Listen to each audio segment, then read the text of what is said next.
இதில ஃபர்ஸ்ட்டு சீன்லயே இந்த மாதிரி காவேரி ஆஃபீஸ்ல தான் இருக்கறதா நெனச்சுட்டு விஜய் அவங்கள பார்க்கறதுக்காக ஆஃபீஸ்க்கு ரொம்பவே சந்தோஷமா அவங்களோட தாத்தா கிட்டயும், காவேரியோட அம்மா, பாட்டி கிட்டயுமே சொல்லிட்டு கிளம்பி போறாங்க. அப்ப இத பார்த்துட்டு காவேரியோட பாட்டியும், நானும் மாப்பிள்ளையும் கொஞ்ச நேரத்தில தப்பா நெனச்சுட்டேன். ஆனா காவேரி மேல மாப்பிள்ளை இன்னும் பாசமா தான் இருக்காங்கன்னு சொல்லிட்டு, இவங்களோட முகத்துல இருக்க சிரிப்ப பார்த்தே என்னால தெரிஞ்சுக்க முடியுது. இதுக்கப்புறம் நம்மளோட பொண்ண பத்தி நம்ம கவலைப்பட வேண்டிய அவசியமே இல்லன்னு சொல்லிட்டு காவேரியோட அம்மாகிட்ட ரொம்பவே சந்தோஷமா சொல்லிட்டு அங்கேருந்து கிளம்பி போறாங்க. ஆனா இன்னொரு பக்கமும் காவேரி இந்த மாதிரி விஜய் நம்மள பார்க்க வரலனாலும், நம்ம விஜய் எப்படி இருக்காங்களாவது போய் பார்த்துட்டு வந்துடலான்னு, விஜய் இந்த மாதிரி ஹாஸ்பிட்டல்ல தான் இனிமே வெண்ணிலா கூட இருக்காங்கன்னு சொல்லிட்டு நினைச்சதுனால, அவங்க டைரக்ட்டா கிளம்பி ஹாஸ்பிட்டல் போனது மட்டும் இல்லாம, அந்த நர்ஸுங்க மூலியமா விஜய் நைட்டு ஃபுல்லா வெண்ணிலாவ எந்த அளவுக்கு கண்ணும் கருத்துமா பார்த்துக்கிட்டாங்கன்றது எல்லாமே தெரிஞ்சுக்கிட்டு கொஞ்சம் வருத்தப்பட ஆரம்பிக்கிறாங்க. ஏன்னா அவங்க இந்த மாதிரி ராகினியோட சதியால நைட்டு விஜய் தனக்கு ஒரு தடவை கூட கால் பண்ணலன்னு சொல்லிட்டு நினைச்சிட்டு இருக்கனால தான் விஜய்க்கு தன்னோட நினப்பு வரலன்னு சொல்லிட்டு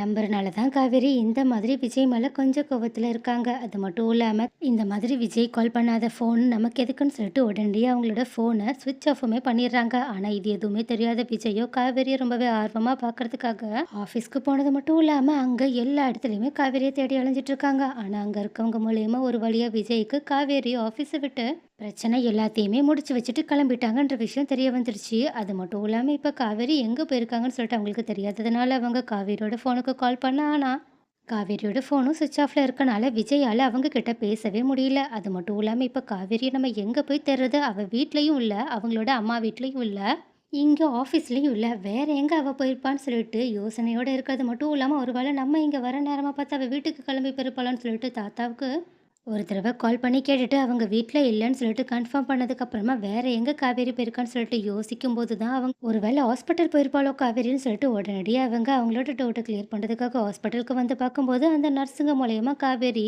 அங்க வந்து வெண்ணிலாவ பத்தி, விஜய பத்தி விசாரிச்ச விஷயம் எல்லாத்தையுமே தெரிஞ்சுக்கிறாங்க. அது மட்டும் இல்லாம அந்த நர்ஸ் இந்த மாதிரி அவங்க யாருன்னு நாங்க தெரிஞ்சுக்கலாமான்னு சொல்லிட்டு விஜய் கிட்ட கேட்கும்போது, விஜய் அவங்க கிட்ட அவ பேரு காவேரி. அவ தான் என்னோட ஒய்ஃப் அப்படின்னு சொல்றாங்க. உடனே இத கேட்டுட்டு செம்மையா ஷாக் ஆன அந்த நர்ஸும், சார் தெரியாத்தனமா நான் உங்களோட ஒய்ஃப் கிட்ட நீங்க இந்த பொண்ணோட ஹஸ்பண்டுன்னு சொல்லிட்டு பேசிட்டேன் சார் சொல்றாங்க. உடனே இத கேட்டுட்டு ஷாக் ஆன விஜயும், நீங்க வேற என்னலாம் சொன்னீங்கன்னு சொல்லிட்டு கேட்க உடனே நர்ஸும் காவேரி கிட்ட அவங்க கேட்ட விஷயம், பேசின விஷயம் சொல்லிட்டு எல்லாத்தையுமே சொல்றாங்க. உடனே இத கேட்டுட்டு காவேரியோட ரியாக்ஷன் என்னவா இருக்குன்னு சொல்லிட்டு தெரிஞ்சுக்கிட்ட விஜயும் ரொம்பவே கஷ்டத்தோட காவேரியோட மனநிலைமைய பத்தி யோசிச்சு பார்க்குறாங்க. அது மட்டும் இல்லாம தாத்தா சொன்னத வச்சும், இந்த நர்ஸ் பேசினத வச்சுமே பார்க்கும்போது, கண்டிப்பா காவேரி நம்ம மேல கோவத்துல இருந்தா கூட பரவால்ல. ஆனா அவ அதுக்கு மாறா ரொம்பவே சோகத்துல இருப்பாளே! அவள இப்ப நம்ம போய் எங்க தேடலான்னு சொல்லிட்டு யோசிச்சு பார்க்கும்போது தான், காவேரி எப்பவுமே ரொம்பவே கஷ்டத்தோட இருக்கும்போது எங்க போவாங்களோ, அங்க போய் பார்க்கலான்னு சொல்லிட்டு உடனடியா அவங்கள அங்க போய் பார்க்கறதுக்காக அவசர அவசரமா கிளம்பி போக, அதே மாதிரி விஜய் நெனச்ச இடத்துல தான் காவேரி உட்காந்து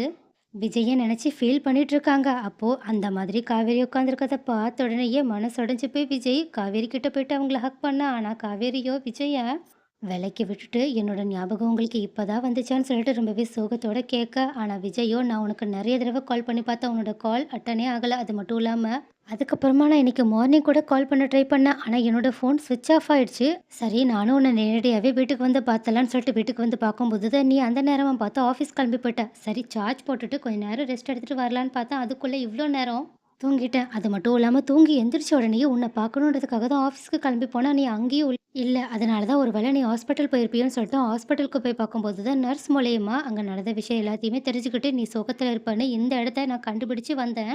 அப்படின்னு சொல்லிட்டு நடந்த எல்லா விஷயத்தையுமே சொல்ல, உடனே இதை கேட்டுட்டு காவேரியும், "அப்பன்னா நீங்க எனக்கு நேத்து நைட்டு கால் பண்ணீங்கன்னு சொல்ல வரீங்களா?" அப்படின்னு கேட்டுட்டு அவங்களோட ஃபோன் எடுத்து, "இதுல உங்களோட கால் வந்திருக்கான்னு கொஞ்சம் பாருங்களேன்" அப்படின்னு சொல்லிட்டு காட்ட, உடனே அத பார்த்துட்டு ரொம்பவே ஷாக் ஆன விஜயும், "என்ன நான் கால் பண்ணது எதுவுமே இதுல காட்டல. இங்க பாரு என் ஃபோன பாரு.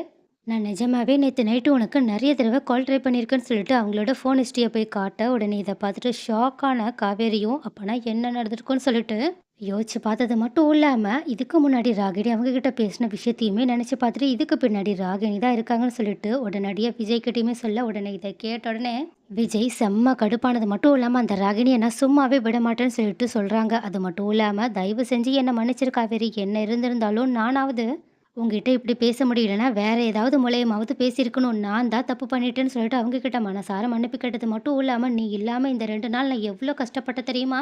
உன்னை எவ்வளோ மிஸ் பண்ணியிருப்பேன் தெரியுமா? அது மட்டும் இல்லாம சொல்லப்போனா, உன்ன ஒரு நிமிஷம் கூட நினைக்காம நான் இருக்கவே இல்ல. நான் அங்க இருந்தது என்னமோ வெண்ணிலா கூட தான். ஆனா நெனப்பு எல்லாமே உன் மேல தான் இருந்துச்சுன்னு சொல்லிட்டு சொல்ல, உடனே விஜய் இப்படி சொன்ன உடனேயே ரொம்பவே எமோஷனல் ஆகி விஜய ஹக் பண்ணி காவேரி அழுக ஆரம்பிக்க, விஜய் அவங்கள சமாதானப்படுத்திட்டு இருக்காங்க.